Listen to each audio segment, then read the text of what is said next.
we're developing through technology an ability for consumers to measure their own carbon footprint. What does that mean? That's where are they traveling? How are they traveling? What are they eating? What are they consuming on the platform? So individual carbon footprint tracker. Stay tuned. We don't have it operational yet, but this is something that we're working on. Hello YouTubers, Alaska Prepper here. Well, ladies and gentlemen, this will be hell on earth if it goes through around the world.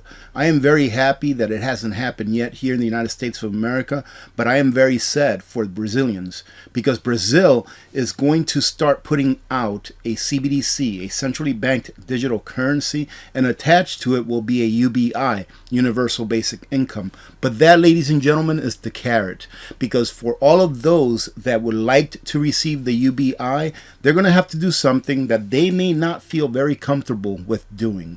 All UBI recipients must be, well, they must take the vitamin shot and be up to date with all of the vitamin shots that the government is saying they should have before they receive any assistance from the state. It is why it is very important that we prepare. That way, if this ever comes our way, ladies and gentlemen, we can practice our no muscles. Why? Because we'll have those things that we need to wait them out. All right, ladies and gentlemen, here it says that this is what CBDCs are being built for. And of course it is, ladies and gentlemen. All you have to think about is, why would the government want to have a system that they can block everything that you can possibly do? Because 50% of the transactions that you make on a daily basis require the transfer of funds from one to the other. If CBDCs are the only thing that we can use to transfer funds or transfer value from one person or one entity to another, and the government has control over that currency, what do you think they can do? They can do whatever they want. They can demonetize your life. Think about this. Have you ever heard YouTubers say, well, yeah, this video got demonetized, or this YouTuber's channel got completely demonetized, meaning that they can't earn an income for the work that they do on that platform? Well, in this case, they can literally demonetize your life. Here they say that anybody who seriously thinks that the Universal Basic Income, UBI programs of the future won't be a full-blown social credit system need to look no further than Brazil. And this is happening in Brazil, ladies and gentlemen. They are rolling this out. So in a way, we have an advantage here in the Western nations because we can see what happens. We will be able to see what happens in that nation once they implement this. Now, I think that at first, this is going to be very interesting to see if it plays out this way.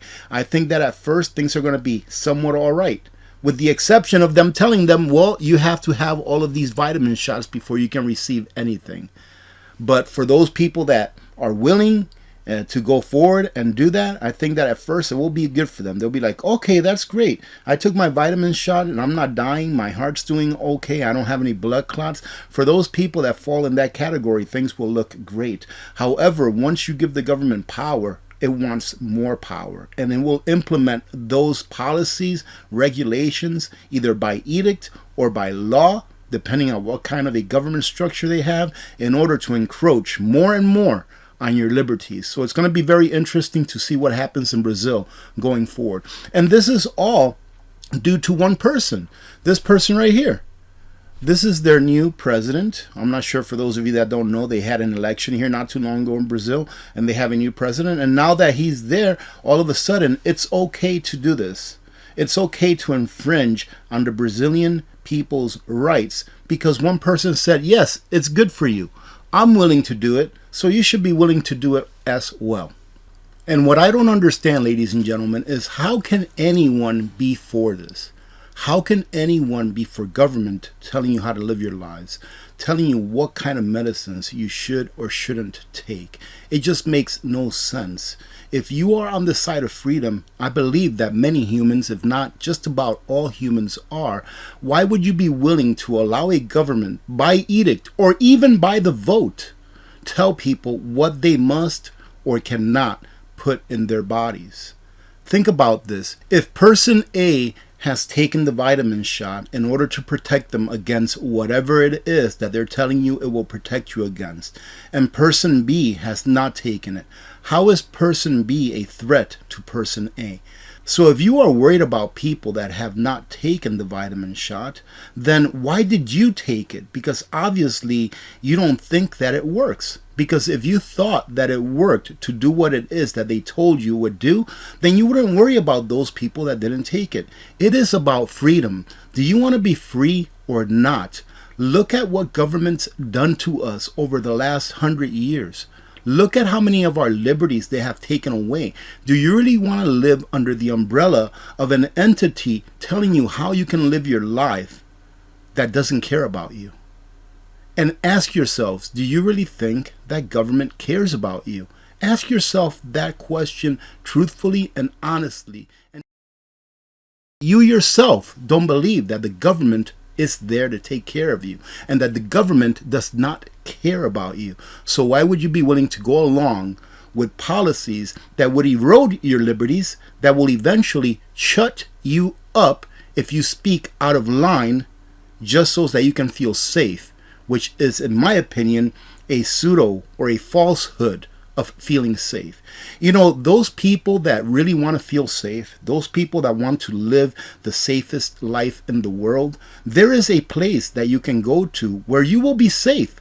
You will be taken care of. You will be given food 3 times a day. You will be allowed to exercise. You will receive medical care at no expense or charge to yourself. And it is an 8x8 jail cell in a maximum security prison. You are fed. You are kept alive. You are provided medical care whenever you need it. You're allowed to go and exercise 1 hour a day. That is the safest place to be. And that is what we are building for ourselves here in this society that we live in by allowing them to imprison us digitally. This is exactly what this will be. A CBDC will be a digital prison for everyone except for those that are playing at the top, sitting in their ivory towers and bowing to their masters. CBDCs will be the rails for UBI programs. Nearly every CBDC white paper or proposals have the following 3 characteristics spelled out in plain text. And number 1, I've talked about this before, is expiration dates or programmable money or negative interest rates. You can call it whatever you want, but they all do the same thing. They all put an expiration date on the purchasing power of the credits that you have in your electronic wallet. CBDCs have expiry dates after which their value will evaporate or erode. All right, the same thing. So pretty much, let's say, for example, let's say that you're getting a UBI, all right, Universal Basic Income, and let's say they give you $1,000 in that month. They can tell you by programming that money by when you have to spend those credits. I don't even want to call it money. It's kind of like a credits. It's kind of like a video game. When you have to spend those credits before those credits start to evaporate. So you may start out with $1,000 and you may get a note or a message on your electronic wallet saying, hey, if you don't use this $1,000 right here, this $1,000, because they'll be able to track that exact same amount of money on your CBDC by when it was deposited. If you don't use this, by the end of the month, you'll lose whatever's left over. And then they'll also be able to tell you, well, you can only use this $1,000 for this, this, and this, but not for that. Ladies and gentlemen, if you don't think that this will be hell on earth, then you must not love freedom. Saving for the future is being rebranded as hoarding. So now, ladies and gentlemen, once you save for the future, when you save money, or fiat currency in this case, or if you save real money like gold and silver for the future, by taking your time, by taking your labor, and condensing the value of your time and your labor into a little coin or just leaving it in the bank as fiat currency, that's not good. That's not a good thing for them, right? Because they want to have control over you as much as possible. And the needier that you are and the more that you need from the state, the happier that they are because the more that they can control you. Let me put in my 2 cents here on how asinine this is, that they're going to consider saving money hoarding. When you actually save money, you're actually doing something good for the economy and your community. Because when you earn money, what you're doing is you're trading your labor and your time for that money. Well, there are things that are involved in you being able to have the time and being able to do the labor to earn that money, i.e. you have to eat, i.e. you need housing, you need transportation, you need medication, you need all of these things from the economy that you're pulling out of the economy, right? With what? With money that you've earned. So you earn money and then you pull resources that you need that you can't make for yourself out of the economy. So how does saving money do good for the economy? Because you are taking some of the time and your labor that you put in either that gold coin or money that you left in the bank, and you're not pulling any resources out of the economy, which does what? It makes those things in the economy less expensive. Because if everyone was spending every single penny that they made every single day or every week or every payday on stuff from the economy, things would be a lot more expensive. But if you save money and you put it away for a later date, then you're not pulling from the economy. Yes, you are using some of your resources in order to earn that money, but then you're just putting it away and not taking out any more out of the economy than what you have to. So savings is a good thing for the economy, but it's not a good thing for government, ladies and gentlemen, because the more you spend, the more they can collect in taxes. Total information awareness. They are going to be able to know everything about you. Think about this. They're going to know what kind of toothpaste you buy, what kind of razor blades you buy. They're going to know if you buy organic foods or junk food. They're going to know how much meat you eat. They're going to be able to tax you directly on everything that you buy when you buy it. They'll be able to implement a carbon footprint and a way in which to restrict you from purchasing things above a certain number of carbon credits that you'll be issued as well. Everything becomes known to central authorities instantly. Taxation can be applied per transaction, but more interestingly, prices can also be modified on the fly. Imagine a world where your friend tells you, hey, this is on sale at Costco's, let's go get it. But when you go get it, it's no longer on sale, because the algorithm says that you can't buy it for that much for whatever reason. A social credit system, and of course it can be used as a tool to shut your mouth. Right? When we go into the systems, the people that are willing to actually use it, let me tell you the truth right now. If we do go into this system in the United States, I'm going to do everything in my power to take whatever money is in that electronic wallet and turn it into real stuff. I'm going to continue to prep. I want to prep with that. I'm going to try and turn my value before that expiry date comes, before the value of that money goes away. I'm going to take that and turn it into gold and silver, because I know that eventually this system will fail. Eventually, ladies and gentlemen, it will fail, but I see it coming.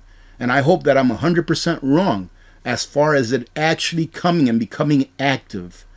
But there's so many people right now that are in despair that I believe that this system will actually take place, even here in the United States, supposedly the freest nation in the world. Imagine if the loon coin was a thing last year when hashtag Freed Convoy hit Ottawa and signaled the beginning of a worldwide revolt against tyrants. Instead of emailing a list of bank accounts to be frozen that were cribbed from a hacked spreadsheet, they could simply direct the Bank of Canada to turn off everyone's digital wallets who were in the vicinity of the protest or who contributed to their crowd fund or who retweeted hashtag Hong Kong. Imagine that, ladies and gentlemen. That's what I talk about when I say that they can demonetize your life with the press of one button. And of course, ladies and gentlemen, they are going to track your carbon. So if you like to eat meat, you better start freeze drying that or pressure canning that now, because they'll be able to tell you how much meat you can eat as the bigwigs sit atop their ivory towers eating a nice cowboy steak or whatever kind of steak they like. I really like the cowboy steak. There is no hidden agenda or conspiracy around this. The globalist elites are quite upfront about this, and they are not hiding this. Please understand that nothing happens by happenstance. And those of you that maybe have never heard about this, it's because you haven't heard about it from mainstream media, because they really don't want you to know. They're waiting for that one big crisis in order to switch over to a CBDC. Maybe it'll be when Social Security runs out. Maybe it'll be because we just vote in Congress, which is what they should do, not to raise the debt ceiling. There's going to be a big crisis that comes about. You're not going to find out about it until Monday or Tuesday morning, depending if it's a 3-day holiday weekend or something. You won't find out about it until Monday or Tuesday morning. And if you do find out about it during the weekend, it'll be too late because the ATMs will be shut off. We're developing, through technology, an ability for consumers to measure their own carbon footprint. What does that mean? That's where are they traveling? How are they traveling? What are they eating? What are they consuming on the platform? So, individual carbon footprint tracker. Stay tuned. We don't have it operational yet, but this is something that we're working on.